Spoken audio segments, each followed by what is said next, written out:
नमस्कार दोस्तों, मैं हूं Shobhit, career coach and founder of Life X Careers private limited. और आज का वीडियो जो है ये अगेन Q&A सेशन बनने वाला है, Q&A पार्ट 3। इस वीडियो में हम Q&A पार्ट 2 में जो क्वेश्चंस पूछे गए थे उनके आंसर्स देंगे, और मैं एक इंस्टाग्राम पे भी सेशन करने वाला हूँ। उसके लिए हम Q&A पार्ट 4 करेंगे। काफ़ी सारे बच्चों ने अपने डाउट्स पूछे थे, वो सारे के सारे डाउट्स हम यहाँ पे क्लियर करने वाले हैं, और दूसरों के लिए भी बहुत इंपॉर्टेंट हो सकते हैं, इसलिए ध्यान से देखना इन सारे डाउट्स को। तो हम चलते हैं अपनी स्क्रीन पे, और मैं अपनी पिक्चर को थोड़ा साइड कर लेता हूँ यार। ठीक है, यहाँ पे लिखा हुआ है, sir will Anglo Eastern and other company will allow CBSE private candidate student to apply. Generally private candidates को अलाउ कर देते हैं, लेकिन फिर भी आपको एक बार मेल लिख लेना चाहिए अपने कंफर्मेशन के लिए। जनरली अलाउ कर देते हैं।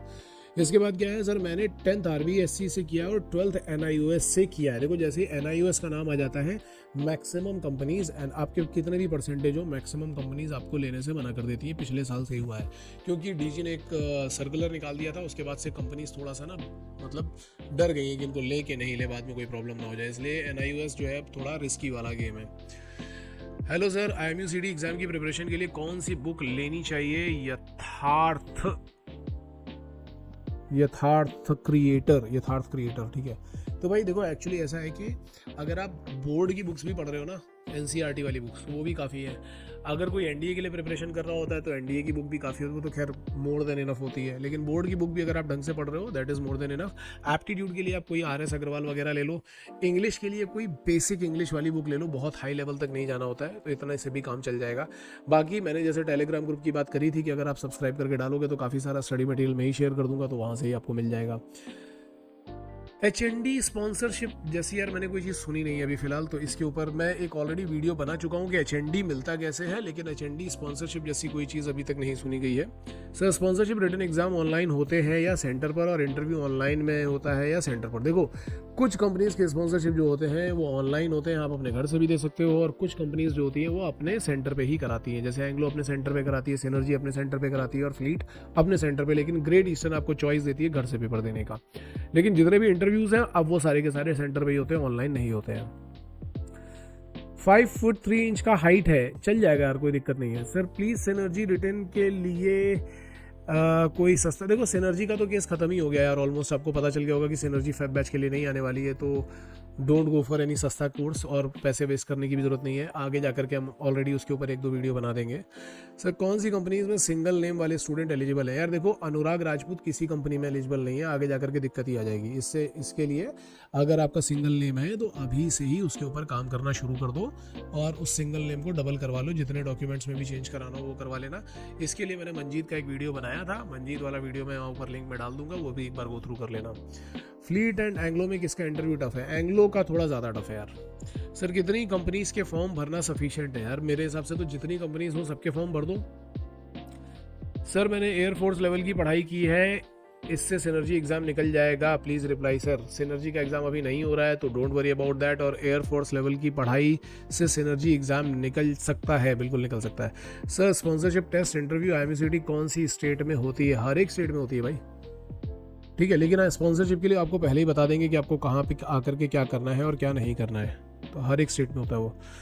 सर, स्टडी मटेरियल दे सकते हैं? बिल्कुल दे सकते हैं यार। स्टडी मटेरियल के लिए मैंने आप सभी लोगों को पहले ही बता दिया था कि अगर आप इस चैनल को सब्सक्राइब करोगे, कमेंट करोगे, लाइक करोगे, तो और मुझे इसके स्क्रीनशॉट भेज दोगे, तो डेफिनेटली मैं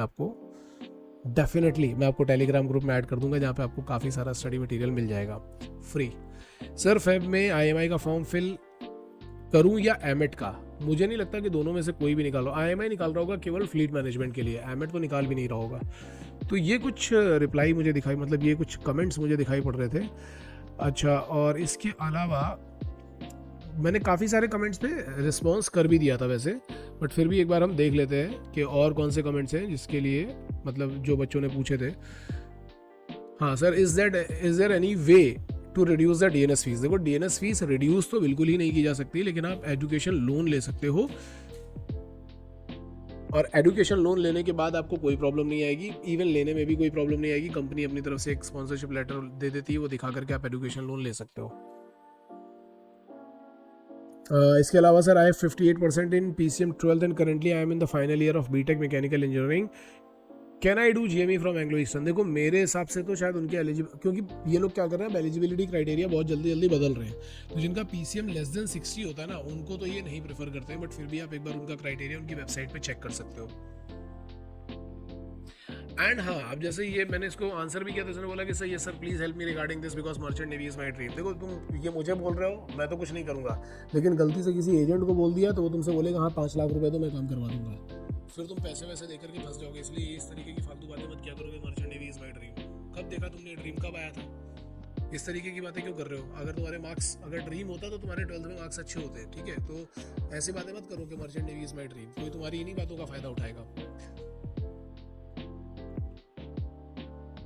ठीक है। एंड इसके अलावा कुछ, हाँ सर मैं 2024 में 12th की एग्ज़ाम देने वाला हूँ, तो क्या मैं अभी स्पॉन्सरशिप के लिए एलिजिबल हूँ? नहीं, बिल्कुल नहीं, अभी आप नहीं हो। आप जब अपना एग्ज़ाम दे लोगे Feb और March, उसके बाद आप एलिजिबल हो जाओगे। इसके बाद 16/10/2024 में मेरा 17 साल पूरा होगा, 2024 में मैं 10+2 का एग्ज़ाम दूंगा, तो क्या मैं 2024 के स्पॉन्सरशिप का एग्ज़ाम दे सकता हूँ? देखो भाई क्या है कि बहुत सारी कंपनीज जो है वो मिनिमम एज क्राइटेरिया जो होता है ना 17 ईयर्स, अब उसको हटा रही हैं। IMUCT ने भी अपना ये वाला क्राइटेरिया हटा दिया, कुछ कंपनीज भी हटा रही हैं, तो कुछ कंपनीज के लिए तो आप एलिजिबल हो सकते हो, 1-2 के लिए नहीं होगे तो आप दिसंबर तक वेट कर लेना, बस इतना करना पड़ेगा आपको। ओके सर मेरा 10th बेकार है बट 12th ठीक है, क्या मैं मर्चेंट नेवी ज्वाइन कर सकता हूँ? बिल्कुल ज्वाइन कर सकते हो यार, ठीक है। तो ये कुछ डाउट्स थे जो आप लोगों ने पहले मुझे पूछे थे, मैंने इनमें से कई सारे डाउट्स के ऑलरेडी रिप्लाई कर दिए हैं, और कुछ और डाउट्स आते हैं तो आप पूछ सकते हो। सेशन वैसे छोटा ही बना हुआ है ये, तो आपके सारे डाउट्स मेरे ख्याल से क्लियर हो गए हैं, और अगर कुछ और डाउट होंगे तो पूछ लेना कमेंट सेक्शन में, मैं वो भी क्लियर कर दूंगा। और इंस्टाग्राम पे भी एक डाउट सेशन करने वाला हूँ, और 1-2 लाइव सेशन भी करूँगा, जैसे ही करूँगा मैं पहले ही इन्फॉर्म कर दूंगा, तो वो भी आप देख लेना।